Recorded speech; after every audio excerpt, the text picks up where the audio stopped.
हर एक यूथ कांग्रेस का साथी, भारत का हर एक युवा देश के लोकतंत्र को बचाने के लिए पूरा प्रयास करेगा। देश के लोकतंत्र को अंधकार में नहीं जाने दे सकते।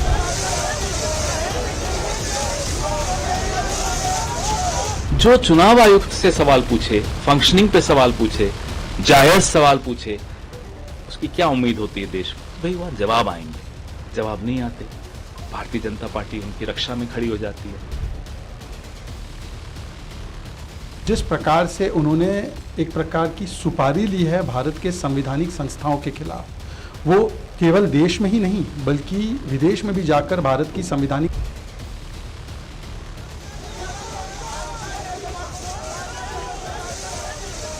वोट चोरी हो रही है या जो इलेक्शन कमीशन की जो भूमिका है, रोल है, तो सही नहीं है।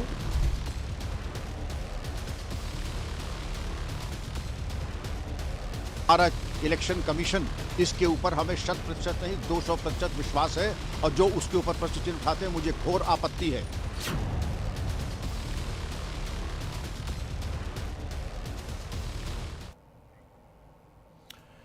नमस्कार, महासंग्राम में आपका स्वागत है। मैं हूं आपके साथ अतुल प्रताप सिंह। एसआईआर पर सियासी संग्राम बढ़ चुका है। वोट चोरी के आरोपों पर सड़कों पर बवाल अब शुरू हो गया।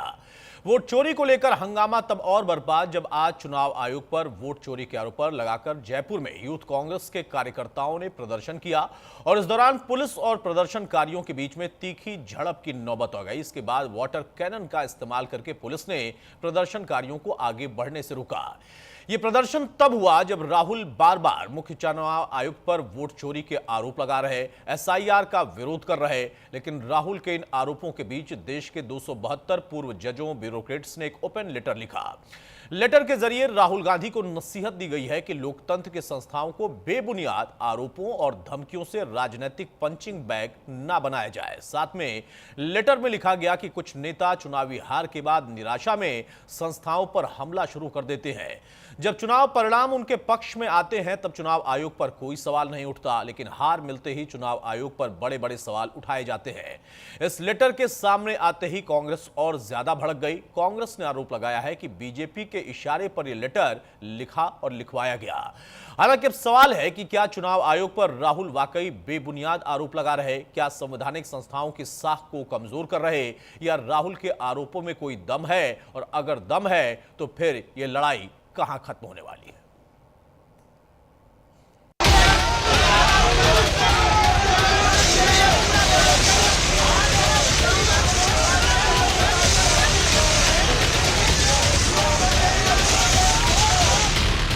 एसआईआर के खिलाफ जयपुर में यूथ कांग्रेस ने हल्ला बोल दिया। यूथ कांग्रेस के कार्यकर्ताओं ने शहीद स्मारक पर प्रदर्शन किया।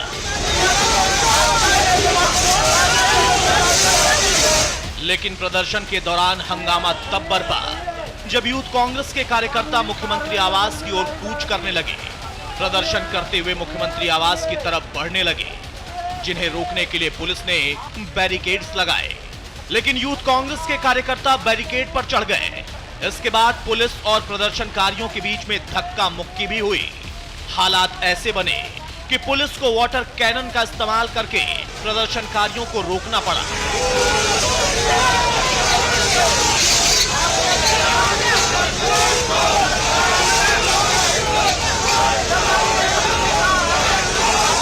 जयपुर में बवाल तब हुआ जब राजस्थान समेत देश के 12 राज्यों में एसआईआर की प्रक्रिया जारी है, लेकिन विपक्ष एसआईआर के विरोध की आवाज को बुलंद कर रहा है, चुनाव आयोग को सवालों के कटघरे में खड़ा कर रहा है। और राहुल गांधी तो बार बार चुनाव आयोग पर वोट चोरी के आरोप लगा रहे हैं। इन तीनों ने और नरेंद्र मोदी जी ने और अमित शाह ने मिलकर हिंदुस्तान की डेमोक्रेसी को खत्म कर दिया है। राहुल चुनाव आयोग पर सवाल उठा रहे थे, वोट चोरी के गंभीर आरोप लगा रहे थे, मुख्य चुनाव आयुक्त की मंशा पर बार बार सवालिया निशान खड़े कर रहे हैं। लेकिन देश भर के 272 रिटायर्ड जजों और ब्यूरोक्रेट्स ने कांग्रेस नेता को ही सवालों के कटघरे में खड़ा कर दिया। चुनाव आयोग पर लग रहे वोट चोरी के आरोपों पर देश भर के 272 रिटायर्ड जजों और ब्यूरोक्रेट्स ने ओपन लेटर जारी किया। लेटर में 16 पूर्व जज, 123 सेवानिवृत्त ब्यूरोक्रेट और 133 रिटायर्ड सैन्य अधिकारियों के सिग्नेचर हैं। इस ओपन लेटर में राहुल गांधी पर कई आरोप लगाए गए। रिटायर्ड जजों और ब्यूरोक्रेट्स ने ओपन लेटर में आरोप लगाया कि कांग्रेस लगातार चुनाव आयोग जैसी संवैधानिक संस्थाओं की साख को कमजोर करने की भरपूर कोशिश कर रही है। इससे देश की लोकतांत्रिक व्यवस्था में अनावश्यक अविश्वास फैलता है। बिना सबूत चुनाव आयोग पर आरोप लगाकर राजनीति चमकाने की कोशिश जारी है। राहुल गांधी के आरोप तथ्यों पर नहीं टिकते हैं। असफल होने पर राहुल संस्थाओं पर हमला करते हैं। हमारा पत्र लिखने का अभिप्राय केवल एक है कि हमारी जुडिशरी, हमारी फौज, हमारा इलेक्शन कमीशन, इसके ऊपर हमें 100% नहीं 200% विश्वास है और जो उसके ऊपर प्रश्न चिन्ह उठाते हैं मुझे घोर आपत्ति है। पहले अपने आप को देखें, फिर दूसरे के ऊपर उंगली उठाने का जहमत करें। आप वोट चोरी की बात कर रहे हैं और आपने जो वोट डकैती की है उसके बारे में कुछ चर्चा होगी? इस प्रक्रिया का विरोध कोई सिरफिरा ही कर सकता है, क्योंकि जो भाषा बोली जा रही है कि हम एटम बम फोड़ देंगे, हम हाइड्रोजन बम फोड़ देंगे, ये भाषा भी बमों वाली भाषा आतंकी ही बोलते हैं। इसके साथ ही रिटायर्ड जजों और ब्यूरोक्रेट्स ने राहुल गांधी को कई नसीहतें भी दी हैं। ओपन लेटर के जरिए राहुल गांधी को नसीहत दी गई कि संस्थाओं को राजनीतिक पंचिंग बैग ना बनाए। राहुल गांधी की नीतियों और समाधानों पर बात होनी चाहिए। बिना सबूत के चुनाव आयोग पर आरोप लगाना बंद करना चाहिए। संवैधानिक प्रक्रिया का सम्मान करें, जनता के सामने ठोस नीतियां रखें। लेकिन जैसे ही ये लेटर सामने आया, कांग्रेस और ज्यादा भड़क गई। कांग्रेस ने दो टूक कहा कि सरकार के इशारे पर यह लेटर लिखवाया गया है। जो चुनाव आयुक्त से सवाल पूछे, फंक्शनिंग पे सवाल पूछे, जायज सवाल पूछे, उसकी क्या उम्मीद होती है देश को कि भाई वहां जवाब आएंगे। जवाब नहीं आते, भारतीय जनता पार्टी उनकी रक्षा में खड़ी हो जाती है। उससे काम नहीं चलता तो अब रिटायर्ड लोगों की फौज, जो अब माफ कीजिएगा, अब उनको रिटायरमेंट में पार्क वार्क में जीवन बिताना चाहिए, किसी आश्रम में जाना चाहिए। 272 हस्तियों के ओपन लेटर पर गरमाई सियासत के बीच सूत्रों के हवाले से खबर है कि मुख्य चुनाव आयुक्त ज्ञानेश कुमार को हटाने के लिए इंडिया गठबंधन संसद के शीतकालीन सत्र में प्रस्ताव लाने की तैयारी कर रहा है। इसके लिए कांग्रेस ने सहयोगी दलों के साथ गंभीर चर्चा शुरू कर दी है।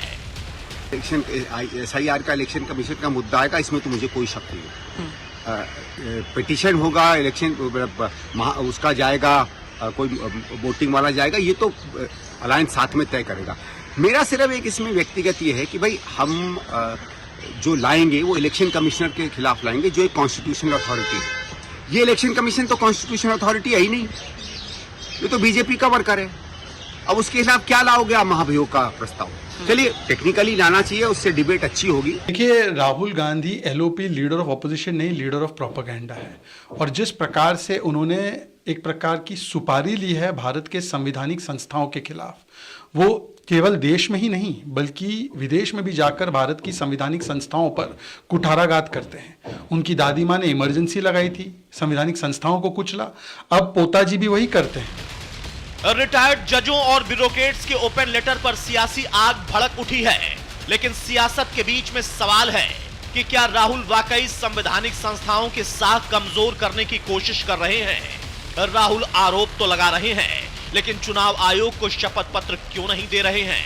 और सवाल यह भी है कि राहुल गांधी ने चुनाव आयोग और मुख्य चुनाव आयुक्त पर जो आरोप लगाया उसमें कितना दम है? Bureau report, news India.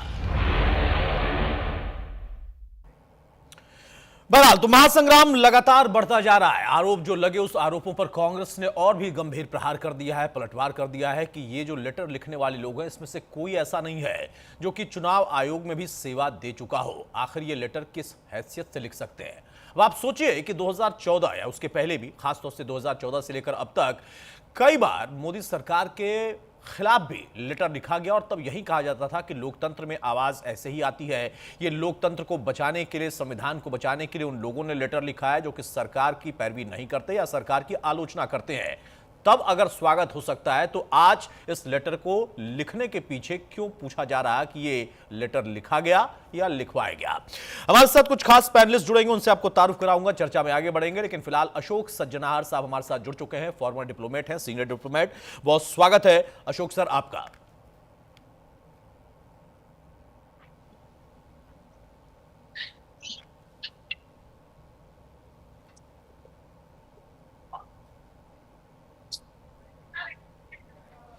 Ashok जी, मेरी आवाज आप तक जा रही है सर? जी, आपकी आवाज आ रही है जी। अशोक जी, एक बार फिर से मैं आपका स्वागत कर रहा हूं। और जिस मामले पर इस वक्त विवाद पूरे देश में है, आप भी भली भांति उससे वाकिफ होंगे। जो लेटर लिखा गया, क्या इस लेटर को लिखवाने के लिए कोई दबाव आप लोगों पर था, या जो लोग इसमें शामिल हैं या उनको कोई पद मिलना है, ये लालसा उनकी है, या उनको कोई ऑफर दिया गया है, क्या है और क्यों लिखा गया ये लेटर? देखिए, मेरे विचार से ये प्रश्न पूछना ही उन लोगों ने जिन्होंने ये चिट्ठी लिखी है उनकी इंटेग्रिटी पर प्रश्न उठाना है, और ये मेरे ख्याल से ठीक बात नहीं है। ये जो भी लोग हैं, इन्होंने अपने देश की सेवा की है और बड़े उच्च पदों पर इन्होंने सेवा की है। जैसे आपने बताया, कितने जजेस हैं, कितने सीनियर ब्यूरोक्रेट्स हैं, कितने लेफ्टिनेंट जनरल्स हैं। अगर आप उनसे ये पूछते हैं उनको क्या लालसा दी गई है, मेरे विचार से ये शोभा नहीं देता है जो ये प्रश्न उठा रहे हैं। और आपको हमारे से भी ये प्रश्न उठाना नहीं चाहिए, क्योंकि ये बिल्कुल ही बेमायना है, बेतुका है, इसमें कुछ भी तथ्य नहीं है।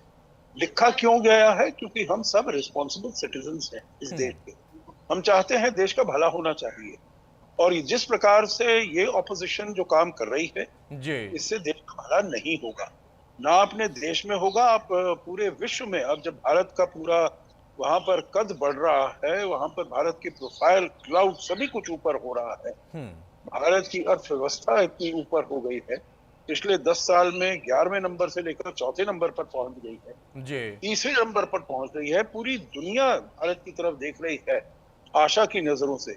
ऐसे समय में अब, क्योंकि मैं विदेश सेवा में हूं तो मैं ये जानता हूं, इसीलिए मैं आपके प्रोग्राम में बता रहा हूं। ऐसे समय में लीडर ऑफ ऑपोजिशन का बाहर जाकर कहना, जो हमारी डेमोक्रेसी खतरे में है, हमारी डेमोक्रेसी में कुछ वोट चोरी हो रही है, तो ये आप इस बात को कहकर नहीं निकल जाएंगे जो साहब हम देश के विरुद्ध नहीं बोल रहे हैं, हम तो सरकार के विरुद्ध बोल रहे हैं। नहीं, आप देश के विरुद्ध बोल रहे हैं, और इससे हम सबको बहुत पीड़ा होती है, बहुत हम आहत हैं। और इसीलिए हम कहते हैं सभी को साथ में मिलकर देश को आगे ले जाने का काम करना चाहिए, और इसीलिए ये चिट्ठी लिखी गई है।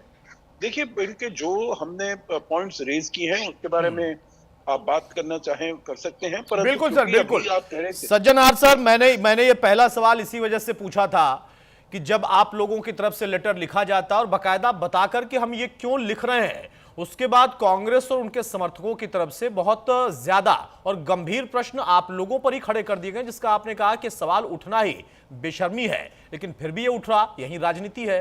ये कहना कि इन लोगों को हक नहीं लेटर लिखने का, आखिर क्या आप लोग लोकतंत्र में नहीं रहते? क्या आपका अधिकार लोकतंत्र पर नहीं है? क्या आप लोगों ने जब संवैधानिक संस्था पर कोई सवाल उठाया गया तो उसको आपने अपने लेटर के जरिए, क्वेश्चन के जरिए रेज करने की कोशिश की, तो इसमें कोई दिक्कत पैदा कर दी? लेकिन उल्टा आप लोगों पर आरोप क्यों आ रहा है? वो कह रहे हैं कि नहीं, इसमें कोई चुनाव आयोग का क्यों नहीं है? ये लिखने वाले पूर्व सेना के लोग हैं, ये लिखने वाले ब्यूरोक्रेट्स हैं, डिप्लोमेट्स हैं, ये लोग नहीं लिख सकते। देखिए, मेरे विचार में क्योंकि इनके पास कोई मुद्दा नहीं है, जो हमने सब्सटेंटिव इश्यूज रेज किए हैं उसके विरुद्ध तो ये कुछ बोल नहीं रहे हैं, उसके विरुद्ध उन्होंने कुछ नहीं कहा है। जो हमने कहा है, ये जो SIR की प्रक्रिया है, ये पहली बार नहीं हो रही है, ये बहुत 20 साल से 25 साल से होती आ रही है। 6 बारी हुई है, बहुत राज्यों में हुई है, पूरे देश में हुई है, तब तो कोई दिक्कत की बात नहीं थी। अभी भी SIR की प्रक्रिया जो हुई है बिहार में, वहां पर वहां के लोगों ने, आपने कितना इसमें हो हल्ला किया, जो इतने लोगों को हटा दिया गया, इतने लोगों को मिला दिया गया। आपने ये सब कुछ कहा, परंतु इसका जमीनी स्तर पर इसका कोई प्रभाव नहीं है। जी। मतलब जो जनता है वो भी आपके ऊपर विश्वास नहीं करती है। तो ये अब कहना जो ये क्यों चिट्ठी लिख रहे हैं, जैसे मैंने कहा, हम बिल्कुल, क्योंकि इतने ऊंचे पदों पर सभी ने काम किया है और सभी के दिल में, और मैं अपने बारे में बताऊं, देखिए ये कह रहे हैं जो बीजेपी से कुछ चाहिए होगा, मेरा पूरा कार्यकाल कांग्रेस के समय में गुजरा है, मैंने बीजेपी के समय में काम ही नहीं किया है। तो मैं इसीलिए किसी इनमें लोगों को नहीं जानता हूं जो ये कुछ इच्छा हो जो वो कह रहे हैं। मेरे विचार से बहुत ही हीन प्रवृत्ति है, बहुत ही तुच्छ मानसिकता है अगर ये सजेस्ट करते हैं जो इतने सीनियर ऑफिसर्स इस चीज पर लिखेंगे। आखिरी बात मैं ये कहूंगा, इनके पास मुद्दा नहीं है तो इसीलिए जिसे कहते हैं ना शूटिंग द मैसेंजर, जब मैसेज के ऊपर इनके पास कुछ नहीं आता है तो शूट द मैसेंजर, जो उनके जरूर उनमें कोई गलती होगी। अब देखिए, अगर हमारे में कोई वो नहीं है, परंतु बड़े जस्टिसेस हैं और हमने अपने विधायक में बड़े बड़े अलग अलग चीजों के साथ हमने काम किया है, पर ये लोग भी जो हैं, इन्होंने कोई जो भी इनसे डिमांड की गई है, जो आप एक एफिडेविट करके, अगर आपके पास कोई सबूत है, कोई एविडेंस है, आप कोई एफिडेविट बनाकर आप जो प्रक्रिया है एक कंप्लेंट रेज करने की, वो आप प्रक्रिया को पूरा करिए। वो तो आप करते नहीं हैं और आप दूसरे के ऊपर आरोप लगाए जा रहे हैं। सज्जनहार सर, क्या इस पूरी कवायद में आपको नहीं खुद व्यक्तिगत तौर पर भी मन दुखी नहीं हो रहा है आपका? आप कह रहे हैं कि पूरा रिजीम आपने निकाल दिया कांग्रेस के समय में और आज आप जैसे लोगों पर भी आरोप लग रहा है। क्या ये चुनाव हारने की खींच भर है? सिर्फ इतना ही है एक राजनीतिक दल का, एक नेता का? जी, मेरे विचार पर उनकी जीत होती है तो उसके ऊपर कोई सवाल नहीं उठाए जाते, कोई प्रश्न नहीं उठाए जाते। जो वहां पर क्यों, वहां पर भी वोटों में चोरी हुई है या कुछ ऐसी गड़बड़ी की है या धांधली की है, उस समय कुछ नहीं कहा जाता है। जहां पर वो हारते हैं बस उसी समय उनको ये याद आता है जो जरूर वोट में कुछ। देखिए, इनको अपना इंट्रोस्पेक्शन करना चाहिए, अपने गिरेबान में झांक कर देखना चाहिए जो कहाँ गलती हुई है, जिससे कि आगे उस गलती को सुधारा जा सके। देखिए, कहा गया है जो अगर आप वही गलती बार बार करेंगे तो उसका नतीजा वही निकलेगा, कोई नतीजा दूसरा नहीं आएगा। और वही उन्होंने देखा है, जो कितने चुनाव हो गए हैं पिछले 10 साल 11 साल में, और हमेशा उन्होंने यही पैतरा अपनाया है और उससे फायदा नहीं हुआ। तो इसीलिए अगर अपने उसको भविष्य को बेहतर करना चाहते हैं तो इसमें जरूर समीक्षा करनी चाहिए और उस पर करेक्टिव एक्शन लेना चाहिए। हाँ, ना इसके कि आप उन लोगों पर उंगलियां उठाए जो कि आपको बता रहे हैं जो आपको क्या करना चाहिए, और इस रास्ते पर आपको चलना छोड़ देना चाहिए और दूसरा रास्ता आपको अपनाना चाहिए। बहुत शुक्रिया हमारे साथ जुड़ने के लिए अशोक सज्जनहार सर। अशोक सज्जनहार हमारे साथ जुड़े हुए थे। उनका साफ तौर पर कहना है कि मन दुखी होता है क्योंकि इन लोगों ने उन वरिष्ठ पदों पर अपनी सेवाएं दी हैं और किसके रिजीम में दी। उन्होंने खुलकर कहा कि मैंने तो कांग्रेस के दौर में काम किया, मैंने बीजेपी के दौर में काम नहीं किया, लेकिन मैं बीजेपी और कांग्रेस के लिए काम नहीं करता, किसी राजनीतिक दल के लिए नहीं। हम जब सेवा में होते हैं तो उस वक्त हो सकता है कि विचारधारा किसी से मिलती हो न मिलती हो, लेकिन हम अपने पदों की गरिमा का ख्याल रखते हैं। आज राजनीति करने वाली पार्टियां, राजनीति करने वाले वो लोग अगर इसको आधार बनाकर संवैधानिक संस्थाओं पर प्रहार कर रहे हैं तो वो अपनी खींच निकाल रहे हैं, ना कि उनके पास कोई तथ्य है, ना ही उनके पास कोई आधार है। लेकिन बात इससे खत्म नहीं हो रही, ये मामला और बढ़ता चला रहा। और खास तौर पर अगर हम देखें तो कांग्रेस जहां एक तरफ राजस्थान में प्रदर्शन एसआईआर के खिलाफ कर रही, तो अब खबर यह आ रही है कि वो तैयारी कर रहा है कि सत्र में बाकायदा चुनाव आयुक्त को कैसे हटाया जाए, उसको प्रस्ताव लाकर और ज्यादा पुख्ता करने की कोशिश हो रही है। हो पाएगा नहीं हो पाएगा, लेकिन मंथन और तमाम अपने सहयोगी दलों के साथ विचार विमर्श शुरू हो चुका है। हमारे साथ कुछ खास और मेहमान, उनसे मैं आपको तारुफ कराता हूं। चर्चा में आगे बढ़ते हैं। एयर वाइस मार्शल हमारे साथ ओपी तिवारी सर हैं, बहुत स्वागत है तिवारी सर आपका। मुकेश त्यागी जी हैं बीजेपी की तरफ से, बहुत स्वागत है त्यागी जी आपका। यश श्रीवास्तव हैं कांग्रेस के प्रवक्ता, बहुत स्वागत है यश आपका। डॉक्टर पूजा मिश्रा है समाजवादी पार्टी की प्रवक्ता, बहुत स्वागत है डॉक्टर पूजा आपका। और विपिन शर्मा जी हमारे साथ सीनियर जर्नलिस्ट है, शर्मा जी बहुत स्वागत है आपका। सबसे पहले यह शुरुआत मैं आपसे ही कर रहा हूं। आप एसआईआर का विरोध कर रहे हैं, बिल्कुल करिए। आप चुनाव आयुक्त का विरोध कर रहे हैं, बिल्कुल करिए। लेकिन जिन लोगों ने चिट्ठी लिखी उनके लोकतांत्रिक अधिकारों का विरोध कैसे कर सकते हैं? या कांग्रेस को लगता है कि हाँ, इन लोगों ने जो सेना में सेवा दे चुके, अलग अलग और ब्यूरोक्रेसी में सेवा दे चुके, डिप्लोमेट रह चुके, एम्बेसडर रह चुके, उन लोगों को भी अधिकार नहीं है लोकतंत्र में अपनी बात चिट्ठी के माध्यम से लिखने का, या उनसे लिखवाया गया? महोदय, मेरा निवेदन है कि मुझे मेरी बात बिना रोके कहें। बोले बोले। अभी जो आपने एक पूर्व राजनयिक को बिठाया था, मैं दावे से कह सकता हूं वो भारत में तो नहीं थे, वो कहीं बाहर थे। बड़ी आसानी से उनने कह दिया कि आज ऐसा हो रहा है, कल वैसा हो रहा था। ये रटी हुई स्क्रिप्ट मैंने हजारों बार सुनी है, आपने भी सुनी है। यदि उनको ये पता है कि हमारे पास क्या मुद्दा है क्या नहीं है, लेकिन उनको ये नहीं पता है कि चुनाव आयोग ब्राजीलियन मॉडल की फोटो लगा के घूम रहा है, तो फिर उनमें और किसी भी गली मोहल्ले के व्हाट्सएप अंकल में कोई फर्क नहीं। इससे ज्यादा उनका कोई रिलेवेंस बनता नहीं। हमने नहीं कहा कि वो चिट्ठी ना लिखें, कम से कम उनकी उम्र का तो ख्याल कर लेते। सुनिए कर लिया, सुनूंगा, मैं सुनूंगा यश, सुनूंगा, लेकिन कम से कम अपनी उम्र और उनकी उम्र का ख्याल कर लेते। और विदेश में बैठकर तो आपके नेता भी बोलते हैं, तो उस पर कोई आपत्ति कर देता है क्या? उस पर तो बड़ा बुरा लगता है। अपनी बात आप पूरी करिए, लेकिन मैं व्यक्तिगत तौर पर आपसे गुजारिश कर रहा हूं और सभी पैनलिस्टों से गुजारिश करूंगा कि अपनी भाषा का मर्यादा थोड़ा सा आप लोग रखें, मेंटेन करें। आप किसी पर सवाल उठाइए, आपका अधिकार है, आप विरोध करिए। सुन लीजिए यश, एक मिनट, यश श्रीवास्तव एक मिनट, यश श्रीवास्तव एक मिनट। ये देखिए, ये इस तरीके की कोई डिबेट करने के लिए मैं नहीं बैठा हूं। मेरा सीधा सा एक कहना है, मैं गुजारिश कर रहा हूं कि आप लोग अपनी उम्र का, जो लोग आपसे जुड़ रहे हैं, जो आपके साथ पैनल में हैं, उनका थोड़ा सम्मान भी रखें। आप उन पर आपत्ति कर सकते हैं, लोकतांत्रिक तरीके से करिए, शब्दों की गरिमा का ख्याल रखिए। अब अपनी बात पूरी करिए यश। मैंने ऐसा क्या बोल दिया है? गली मोहल्लों में हजारों ऐसे अंकल बैठे हुए हैं जिनके पास व्हाट्सएप और फेसबुक देख के हिंदू मुस्लिम करने के अलावा कोई काम नहीं। मैं नहीं कह रहा कि वो अपना समय किस तरह काटें, लेकिन मैं ये पूछ रहा हूं कि एक पूर्व राजनयिक को क्या ये नहीं पता कि देश के सीईसी को कानून से इम्यूनिटी मिली हुई है? आपकी रिपोर्ट में एक पूर्व डीजीपी थे यूपी के, वो कुछ स्टेटमेंट दे रहे थे। क्या वो इस बात की गंभीरता को समझते हैं कि किसी आदमी को सिविल और क्रिमिनल मामलों से पूरी इम्यूनिटी देना कितना गंभीर हो सकता है? पूर्व डीजीपी को ये नहीं पता है। और उन 273 लोगों में एक कैबिनेट मंत्री हैं या कोई बीजेपी के सांसद हैं, उनकी वाइफ है, वो क्या कर रही हैं? चलिए उसको भी जाने देते हैं। मैं तो साफ पूछ रहा हूं आपसे कि एक पूर्व राजनयिक को क्या ये नहीं पता कि इस देश के चुनाव आयोग के होते हुए ब्राजीलियन मॉडल की फोटो इस देश के प्रपत्र पे लगी हुई है? मजाक लग रहा है उनको? ये वही रटी घुटी इस आरएसएस की स्क्रिप्ट हम सुने और आप मुझे उम्र का लिहाज बताएं। मैं तो व्हाट्सएप अंकल कह रहा हूं, कोई गाली तो दे नहीं रहा। क्या फर्क है? नहीं तो गाली देना चाहते हैं क्या? अब कांग्रेस ये स्तर पर आ जाए, बीजेपी इस स्तर पर आ जाए कि टीवी डिबेट में आप लोग गाली गलौज करने लगे। मैं यही तो गुजारिश कर रहा हूं ना। इतना बुरा क्यों लगता है यश? नहीं, इतना बुरा क्यों लगता है भाई? आप चर्चा करने आए हैं, आप चर्चा तत्वों पर करिए ना। ये नहीं, ये धमकाने वाला अंदाज मत दिखाया करो भाई। कितने दिन से आप लोग प्रवक्ता हैं, कितने दिन से मैं एंकरिंग कर रहा हूं। हम लोग को मर्यादा का ख्याल रखना चाहिए भाई, चाहे आप हो या कोई और पैनलिस्ट। मैं सभी से गुजारिश कर रहा हूं, ऐसा नहीं कि आपके लिए कर रहा हूं। तथ्यों पर सवाल उठाइए, तथ्यों पर जवाब लीजिए, उसका जवाब मिलना चाहिए, बिल्कुल मिलना चाहिए। यही लोकतंत्र है, यही खूबसूरती है।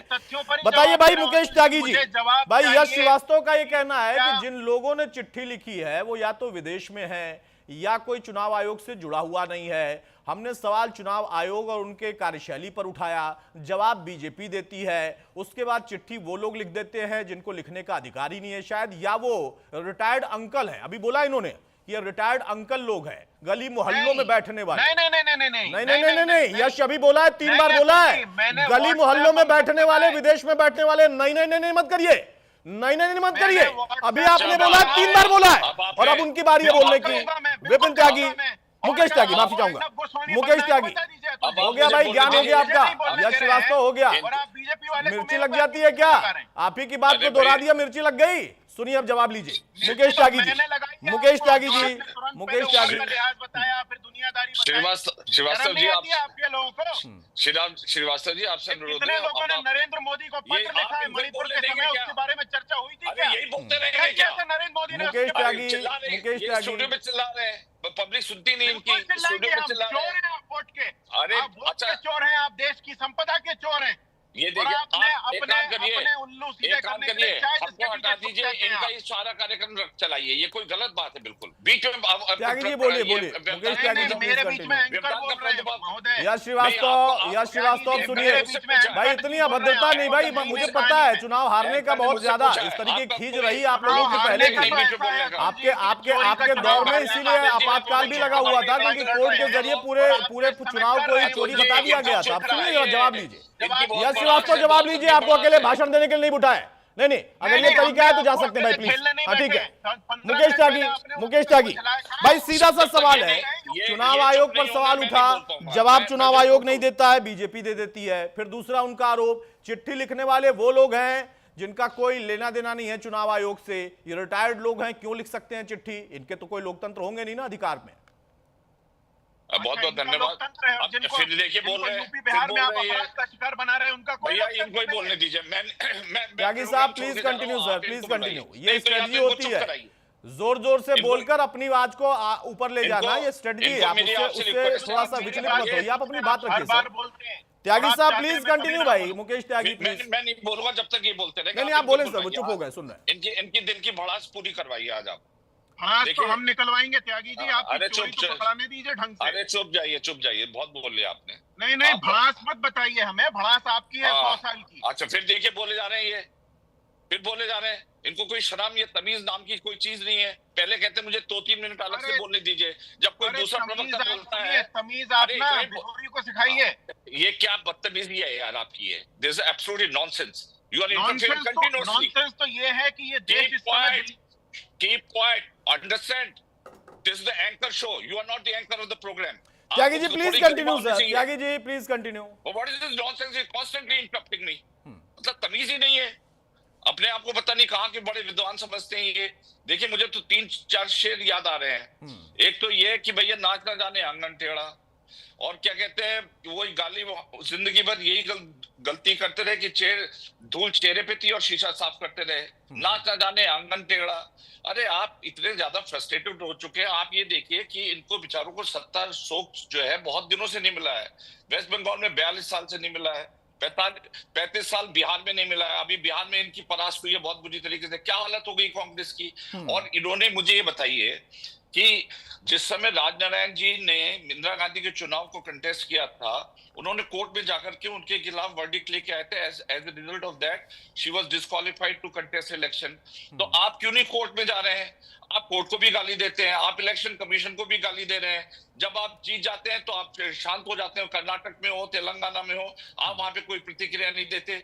आपके पास कोई तथ्य नहीं है। आप इतने बड़े, देखिए 100 करोड़ की जनता है, 100 करोड़ वोटर्स हैं इंडिया के अंदर, जिसको इलेक्शन कमीशन चलाता है। उसके अंदर कोई प्रक्रिया होती है सर की, तो आप उसका खिलाफत करते हैं। ईवी के आप खिलाफ करते हैं। कोई भी आज तक आपने एक भी केस प्रूव करके नहीं दिखाया। संविधान की किताब लेकर के चलते। मैं तो कहता हूँ राहुल गांधी के खिलाफ राष्ट्रद्रोह का मुकदमा चलाना चाहिए। और जब इन्होंने 64 एमपीज ने प्रधानमंत्री मोदी के खिलाफ चिट्ठी लिखी थी ओबामा को कि इनको वीजा मत दीजिए, और जब नवीन चावला को, जिसके अंदर जो है वहां पे एक रिकमेंडेशन आई थी, गोपाल स्वामी थे कि इनको निष्कासित कर देना चाहिए, तब कांग्रेस ने उनको प्रोटेक्ट किया। इनकी जो आदत अच्छा मुकेश जी मेरा एक सवाल सिर्फ इतना है कि क्यों आखिर चुनाव आयोग का जवाब बीजेपी देने चली आती है? इनको मौका मिल जाता है, कहते हैं कि भाई हमने तो सवाल चुनाव आयोग से पूछा था। चुनाव आयोग क्या जवाब दे नहीं पा रहा है या इनको भरोसा हो नहीं पा रहा है? दिक्कत कहां है? नहीं देखिए, हम चुनाव आयोग के रिप्रेजेंटेटिव नहीं है, पर हाँ सिस्टम की जिम्मेदारी हमारी है, क्योंकि भारतीय जनता पार्टी सरकार में भी है, खाली पॉलिटिकल पार्टी नहीं है। और अगर उनके किसी इंस्टीट्यूशन पे, उनकी गरिमा पे ये छीटाकसी करते हैं, तो हमारी जिम्मेदारी बनती है कि इंस्टीट्यूशन को कॉन्स्टिट्यूशन के एंगल से प्रोटेक्ट किया जाए। तो अगर इसके ऊपर बोलते हैं तो इसमें क्या गलत है? हम तो सिस्टम को डिफेंड कर रहे हैं, हम ये नहीं कर रहे। ठीक बात है त्यागी जी, मैं चाहूंगा आप हमारे साथ बने रहिए। डॉक्टर पूजा मिश्रा हमारे साथ लगातार हैं, हमारे साथ विपिन शर्मा जी लगातार बने हुए हैं। डॉक्टर पूजा, समाजवादी पार्टी भी SIR का विरोध करे और आपका अधिकार है, अगर कहीं कोई गड़बड़ी हो, कोई शिकायत है, तो आप लोग का एक राजनीतिक दल होने के नाते, भारत के नागरिक होने के नाते अधिकार है, आप उस अधिकार को पूरी तरह से निर्वहित करिए।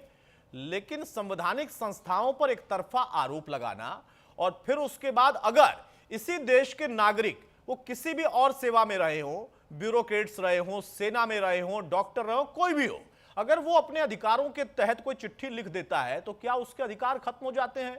क्या उसके ऊपर आरोप लगा दिया जाएगा कि नहीं ये वो रिटायर्ड अंकल और आंटी हैं जिन लोगों को अब कुछ नहीं मिल रहा तो इनसे चिट्ठी लिखवा दी गई? ये तो बड़ा शर्मनाक है ना, क्योंकि मुझे याद है कि 2014 से लेकर अब तक कई बार मौजूदा सरकार, प्रधानमंत्री मोदी या बहुत सारे लोगों के खिलाफ चिट्ठियां लिखी गई और तब स्वागत होता था। कहा जाता था कि नहीं देखिए मुखर आवाज हो रही है। सुप्रीम कोर्ट के जजेस अगर आते हैं तो कहा जाता है कि वहां पर देखिए गड़बड़ी थी, इन लोगों ने आवाज उठाई, तब तो स्वागत करता था विपक्ष और जनता भी सुनती थी।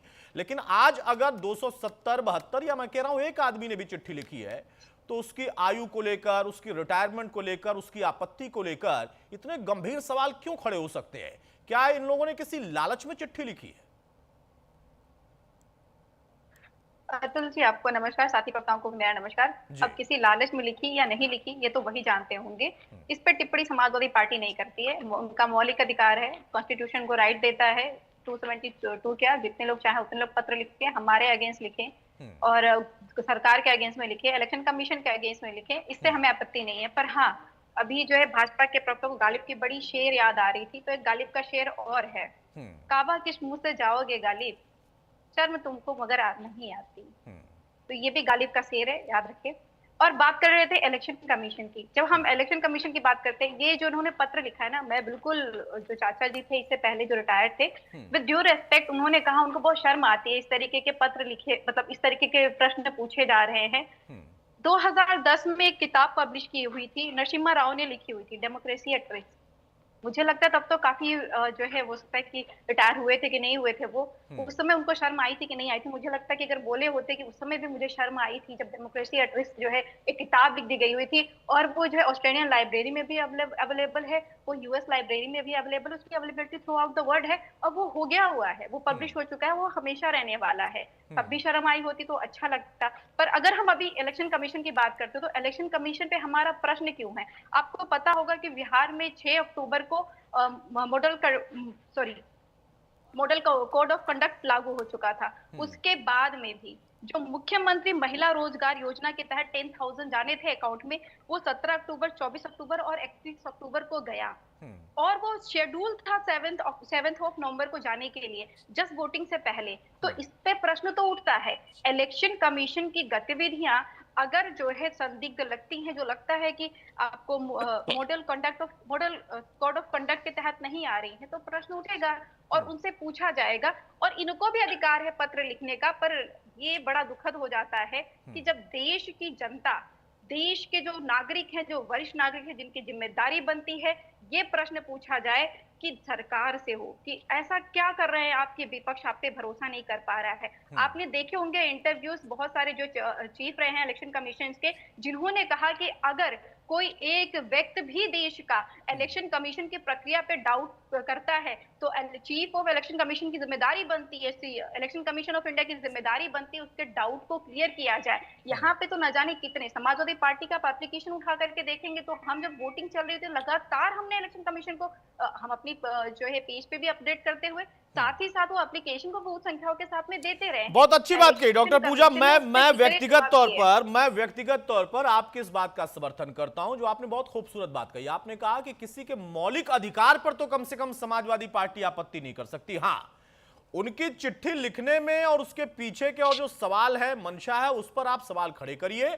वहां पर उदाहरण वर्तमान में भी मिल रहे हैं, भविष्य में भी मिल सकते हैं और भूत में भी मिल चुके हैं, लेकिन मौलिक अधिकार तो उसका भी उतना ही है ना जितना आपका, आपकी पार्टी का, बीजेपी का, उनकी पार्टी और उनके नेताओं का, कांग्रेस का, उनकी पार्टी के नेताओं का, उतना ही किसी एक व्यक्ति, वो चाहे रिटायर हो, सेना से रिटायर हो, किसी और पेशे से रिटायर हो, उसका भी मौलिक अधिकार है। हो सकता है विचारधाराएं अलग अलग हो, लेकिन उस मौलिक अधिकार पर आप सवाल नहीं खड़े कर सकते। समस्या यह है कि तब यह कहा जाने कि उनका मौलिक अधिकार ही नहीं है, वो कैसे चिट्ठी लिख सकते हैं, ये बुरी बात है, ये गलत बात है। भाई उनका भी अधिकार है। बहरहाल डॉक्टर पूजा, मैं रोक रहा हूं आपको। हमारे साथ विपिन शर्मा लगातार बने हुए, बहुत देर से आप लोगों को सुन रहे हैं। विपिन जी, राजनीति में ऐसा नहीं है कि आज ये पहली बार हो रहा है, पहले भी हुआ है, वर्तमान में भी हो रहा, भविष्य में भी होगा। उसका स्तर कितना गिर जाएगा शायद मुझे लगता है कि कलयुग के दौर में अब वही देखना बाकी रह गया है। लेकिन उदाहरणों के बीच में मंशा पर सवाल, क्या वो वाजिब है, क्या चिट्ठी लिखने का कोई अधिकार इन लोगों का नहीं था या इनके पे कोई व्यक्तिगत हित से हैं? फिर तीसरा सबसे वाजिब सवाल पूछा जाता है विपक्ष की तरफ से और खास तौर से कांग्रेस की तरफ से कि भाई हमने तो एक संस्था पर सवाल खड़े किए और ये आधार है सवाल के पीछे, उसका जवाब मिल नहीं रहा, बाकी चिट्ठी पर चिट्ठी आ रही, विरोध पे विरोध हो रहा। हमारी तो बात सिर्फ इतनी है कि उस संवैधानिक संस्था के पद में बैठा हुआ एक व्यक्ति वो एक पार्टी का समर्थन कर रहा है खुले तौर पर, ये उनका गंभीर आरोप है। जी अतुल जी, मैं आग्रह करूंगा, हाथ जोड़ के आग्रह करूंगा कि बीच में कोई ना बोले, क्योंकि अपने पहले विचार पहुंच जाए, उसके बाद अगर किसी को मेरी बात से कोई इत्तेफाक रखता नहीं, वो उनका हक है कि वो उसका विरोध कर सकते हैं। देखिए, सर्वप्रथम मैं ये बोलूंगा कि लोकतंत्र की खूबसूरती है कि हमारा विपक्ष मुकम्मल तरीके से आवाज उठाए। अगर उस विपक्ष को, उनके नेताओं को कुछ कमी पेशी नजर आ रही है, खामियां नजर आ रही है, उजागर करे, महिमा मंडन करने के लिए बैठा नहीं है। लेकिन मिलियन डॉलर सवाल ये पैदा होता है कि आपको आपत्ति हर एक चीज पे, आपको हर एक पे आपत्ति है। चुनाव आयोग पे है, सीबीआई पे है, ईडी पे है, और यहां पर आपने सेना के शौर्य पे सवाल उठाए थे।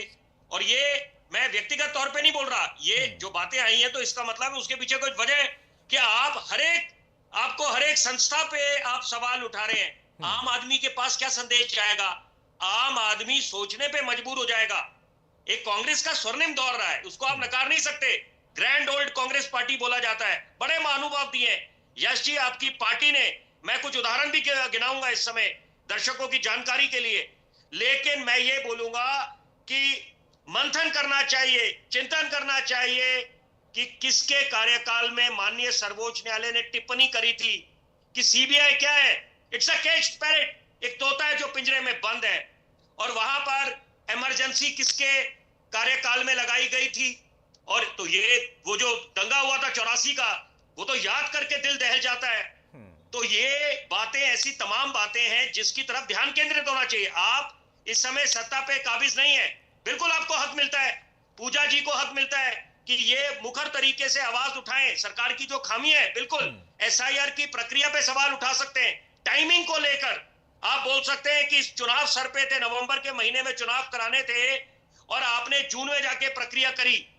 दो बातें हैं, बड़े सरल संक्षेप में मैं बोलूंगा कि एक तो बात तय है कि माननीय सर्वोच्च न्यायालय ने, the apex court of the country has validated कि या ईसीआई जो है वो ये एसआईआर की प्रक्रिया करा सकता है। और साथ साथ जरूरी बात है जिसका संज्ञान लेना पड़ेगा कि आप अगर कुछ मास एक्सक्लूजन्स होते हैं, गड़बड़ियां पाई जाती हैं, definitely supreme court will intervene, हस्तक्षेप होगा। क्योंकि यहां पर आप, ऐसा नहीं है कि सिस्टम अगर बिल्कुल डीरोल हो गया आप उसको ऐसे ही चलने देंगे। लेकिन जरूरी बात आज की इस चर्चा की सबसे ज्यादा ये है कि अगर आप सवाल उठाते हैं, शूटिंग द मैसेंजर करते हैं, तो आप बोलते हैं कि ये आपने खुद इसको ऑर्केस्ट्रेट करा है सरकार ने, और ये जितने वरिष्ठ लोग हैं, चाहे जजेस हो गए, हमारे ब्यूरोक्रेट्स हो गए, रिटायर्ड आर्म्ड फोर्सेस के ऑफिसर्स हो गए, तो वहां पर अगर उनके आपने ऑर्केस्ट्रेट करा के, और ये आप लोगों ने खुद उनको किसी प्रलोभन में या दबाव में उनसे ये लिखवाया है, तो सवाल ये पैदा होता है कि ये तो ट्रेंड पहले भी था। ऐसे तो ये सवाल यही लाइन बहुत महत्वपूर्ण बात विपिन जी आपने कही। मैंने इंटरफेयर किया सर आपके बीच में, मैं माफी चाहूंगा, मैंने इंटरफेयर किया। इसी को कंक्लूड करिए बहुत जल्दी से, उसके बाद मैं यश के पास जाऊंगा। ये पहले भी होता रहा है, यही तो मैं भी कह रहा था। आज इतनी मिर्ची क्यों लग रही, आज इतनी आपत्ति क्यों है? राजनीति में, सत्ता में रहते हुए, विपक्ष में रहते हुए पार्टियों, नेताओं ने ये दौर देखे हैं, आज इतना बुरा क्यों लग रहा? विपिन जी सवाल उठा रहा हूं, दो बड़ी जरूरी बातें बोलूंगा।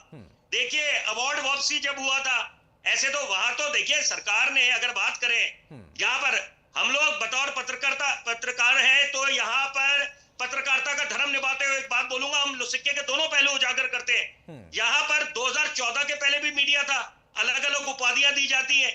ऐसे तो सवाल ये उठेंगे, आप इसको फलानी उपाधि देते हैं मीडिया को 2014 के बाद, तो पहले मीडिया क्या था? तो ये बातें नहीं है, इससे काम नहीं चलेगा। जनता की नफ्स को पहचानना पड़ेगा कि अगर आप लोकतंत्र के महापर्व में हार जीत लगी रहती है, आप अगर मंथन करें कि जनता ने अगर एक चुनाव में नकारा है तो कोई दिक्कत नहीं, आप दोबारा कोशिश करें। रणनीति के तहत चुनाव लड़े जाते हैं। जवाब लेता हूं विपिन जी, इसका जवाब लेता हूं। बताइए भाई यश, मजबूत करें। भाई यश, आपकी जरूर वापसी होगी। आपको उदाहरण के साथ उन्होंने भी पूछा, उनका भी अनुभव है, हो सकता है आप उन पर भी सवाल खड़े कर दें कि ये भी बीजेपी से मिल गए, ये भी समर्थित है बीजेपी के, पत्रकार कहां रह गए? क्योंकि 2014 के बाद तो सारे पत्रकार रह ही नहीं गए, आप ही लोग के दौर में पत्रकार थे। मेरा सवाल सिर्फ इतना है, चिट्ठी लिखने की परंपरा कोई नई नहीं है, आपके रहते हुए भी चिट्ठी लिखी जाती थी, आपके पक्ष में भी लिखी जाती थी, आपके विपक्ष में भी लिखी जाती थी, आज भी चिट्ठी लिखी जा रही है। उस मौलिक अधिकार को आप कैसे रोक सकते हैं? हाँ, आप ये सवाल पूछिए कि हमने जो सवाल पूछा था चुनाव आयोग से, जवाब नहीं मिल पाया है, वो कब मिलेगा, कैसे मिलेगा, उस मुहिम को आप आगे बढ़ाइए। आप अपने साथ लोगों को कनेक्ट करिए, जो लगातार कांग्रेस कह भी रही है कि हम जनता को कनेक्ट कर रहे हैं और कोशिश करेंगे आगे भी हो। आप उस पर बने रहिए। किसी की चिट्ठी लिखने ना लिखने से आपको दिक्कत क्या है? क्यों उनको रिटायर्ड अंकल आंटी बताना? अतुल जी, मेरा फोकस रिटायर पे नहीं है, मेरा फोकस व्हाट्सएप अंकल पे है। अब विपिन शर्मा जी ने ये बोला कि भाई अवार्ड वापसी हुई थी, शायद आपने भी उस बात में हामी भरी, तो ये अवार्ड वापसी ज्यादा पुरानी बात नहीं है। आपके मीडिया समूह में ही बहुत सारे महान लोग हैं, उनने अवार्ड वापसी गैंग नाम रखा था इसका, और बहुत सारी ट्रोलिंग हुई थी। अब विपिन शर्मा जी ने एक और बात कही, 84 के दंगे। 84 के दंगे मेरे ख्याल से कितने समय चले मुझे ठीक से मालूम नहीं है, लेकिन एक आध महीने से ज्यादा नहीं चले, ऐसा मेरा अनुमान है। तो एक महीने चले हुए दंगे के लिए 41 साल बाद इनका दिल दहल रहा है। कितना नुकसान हुआ था ये पता है? 84 के दंगे को इतना हल्का बना दिया आपने कि शायद एक आध महीने चले होंगे, उस शायद एक महीने में, शायद एक दिन में आपको कितना पता है? कितना मतलब 84 के दंगे को लेकर कांग्रेस के वरिष्ठ लोगों ने माफी मांगी है, जिसको आप करेंगे शायद हो गया होगा। आपको मणिपुर पता है? हाँ पता है ना, आप लोग लगातार उठा भी रहे मुद्दे को। मणिपुर में आप गए थे, आपके नेता गए थे, प्रधानमंत्री भी गए थे। शायद मणिपुर नहीं है, मणिपुर में शायद नहीं है। मणिपुर में कब हुआ, कितने दिन हुआ और कितना नुकसान हुआ, वो सब आपने भी देखा, हमने देखा। लेकिन आपको 84 के दंगे के बारे में शायद इस्तेमाल करना पड़ रहा है। यश, आप कह रहे हैं कि शायद इतने दिन चले होंगे, शायद मुझे पता नहीं है। आपको पता है कि 84 के दंगे में कितना नुकसान हुआ था? आपके 84 के दंगे के लिए आपके वरिष्ठ नेताओं ने माफी मांगी है, पता है आपको? कम से कम उस पहलू को मत जानिए, उस पहलू को मत छेड़िए जिसके बारे में आप कंफर्म नहीं है। अब वापस मुद्दे पर आई। हाँ विपिन जी, आपकी बात पर कंटिन्यू करना। यश कंटिन्यू हो गया। विपिन जी यश को कंटिन्यू करने। विपिन जी यश को कंटिन्यू करने। यश कंटिन्यू प्लीज। एक मिनट पहले बात सुनिए आप। एक मिनट, मैं एक बात बोलना चाहूंगा बड़े जिम्मेदारी से, विश्वास से। बोलते रहिए आप। अगर यहाँ पर देश ने, चाहे मणिपुर जब चल रहा था, एक मिनट यश भाई, ऐसे चर्चा नहीं होती। अभी आप बोले नहीं हो गया क्या आपका? जब मुझसे सवाल पूछा तो मैं ही बोलूंगा। जब मणिपुर चल रहा था, सरकार को हमने घेरा कि प्रधानमंत्री कहाँ है। जब मन की बात करते हैं, दिवाली जाके फौजी भाइयों के साथ मनाते हैं, जो बड़ी प्रशंसनीय बात है। तो मणिपुर चल रहा है तो कहाँ है प्रधानमंत्री? विलंब क्यों हुआ इतना? कितनी मर्तबा बात करी? ऐसे नहीं होता यश भाई, ऐसे नहीं होता। आप एक तरफा बात करें, आप एक तरफा, आपको मंथन करना पड़ेगा, भाजपा को भी मंथन करना पड़ेगा। जहां गलतियां होती है वहां मंथन करना पड़ेगा। विपिन जी, आप एक प्रायोजित पत्रकार हैं। बस जनाब, बहुत बहुत धन्यवाद आपका, आपसे सर्टिफिकेट लेने का। आपसे जो सवाल पूछे बिल्कुल देंगे, आपको वो भी खराब लगे। आपने वो व्हाट्सएप अंकल बोल दिया उनको। मैं भाई साहब ऐसी चर्चा नहीं करूंगा। ऐसे आप जब एक तरफा बात करते हैं ना, उसे जीवन खपा दिया पत्रकारिता में। यश जी, आपकी चर्चा भटकाएंगे। यश जी, ऐसे नहीं होता। आपसे सवाल पूछे जाए। जब मणिपुर चल रहा था, जब महिला खिलाड़ियों के साथ अन्याय हुआ। अच्छा एक सेकेंड विपिन जी मैं रोक रहा हूं सर आपको। यश इसके पहले कह रहे थे कि आपको दिखाएंगे, ये दिखाएंगे मतलब क्या, धमकी दे रहे थे यश? मैं कब बोल रहा था? अभी तो आप भूल जाते हैं क्या? इतनी अरे अब अभी तो आपकी अच्छी खासी मतलब मुझे बोलने का दे रहे हैं। अच्छा, बोलने भी नहीं दे रहा हूँ, वो प्रायोजित पत्रकार हैं, आपको मैं बोलने नहीं दे रहा हूँ। मतलब सारा कुछ आप ही के साथ हो रहा है। आप किसी को रिटायर्ड अंकल आंटी बोल दे, आप कहते हैं कि वो विदेश में बैठे हुए थे, ऐसा पता चल रहा है।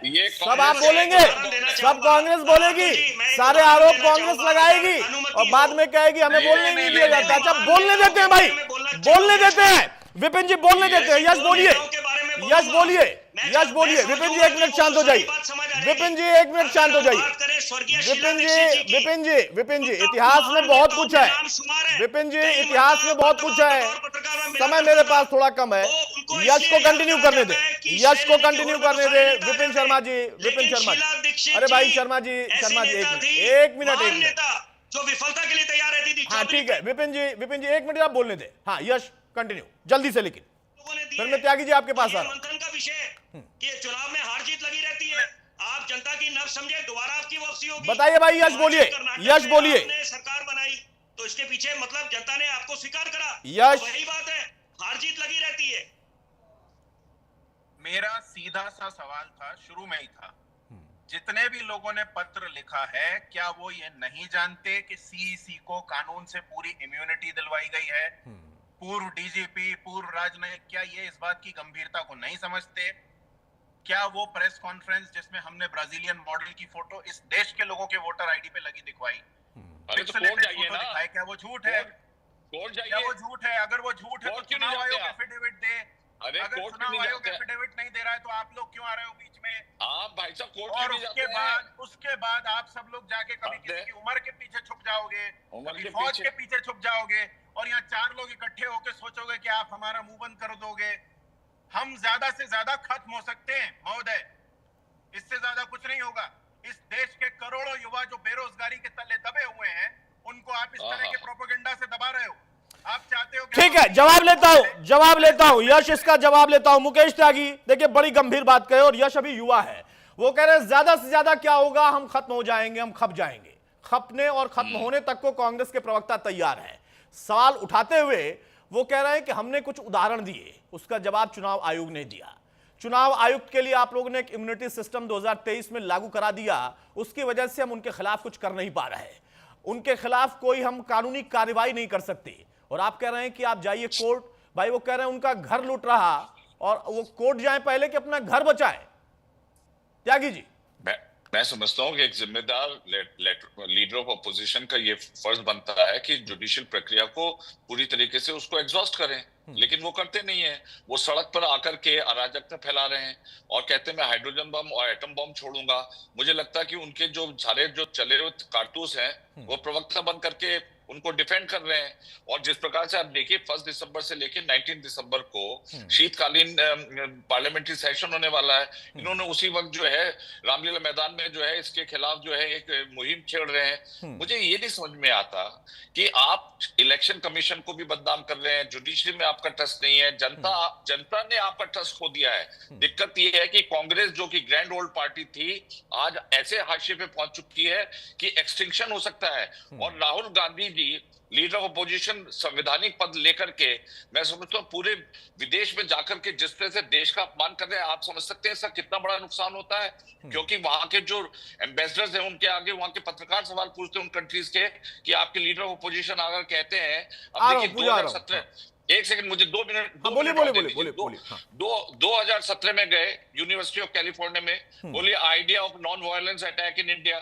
फिर 2020 में गए there is no democracy only in imagination not in reality. 2022 में लंदन में गए soul of India is under attack. फिर यूरोपियन कमीशन को अमेरिका को इन्वाइट कर रहे हैं कि आप आइए हमारे डेमोक्रेसी में आप इंटरफेयर करिए।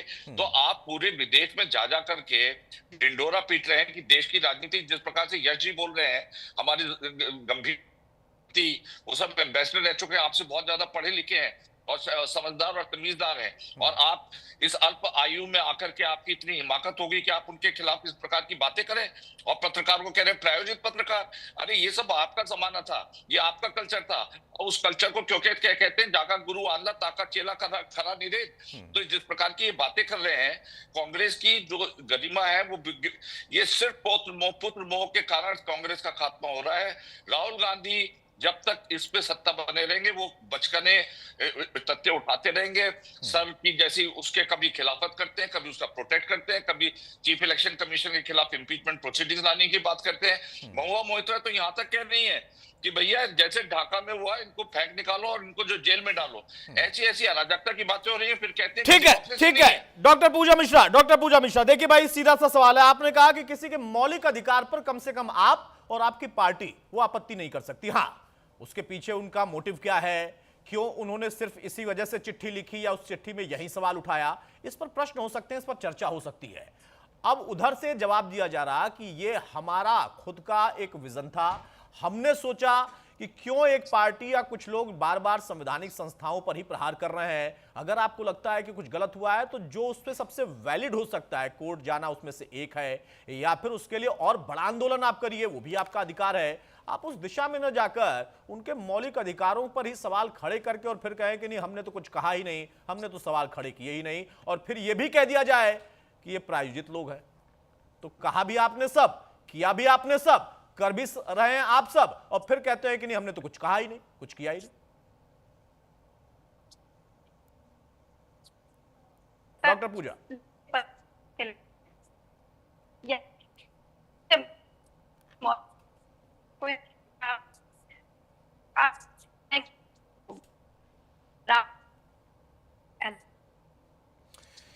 पूजा जी मैं आपको रोक रहा हूं, कुछ तकनीकी खामी, आपकी आवाज स्पष्ट नहीं आ पा रही है, मैं फिर से आपके पास लौटता हूं। विपिन जी आपके पास आ रहा हूं मैं।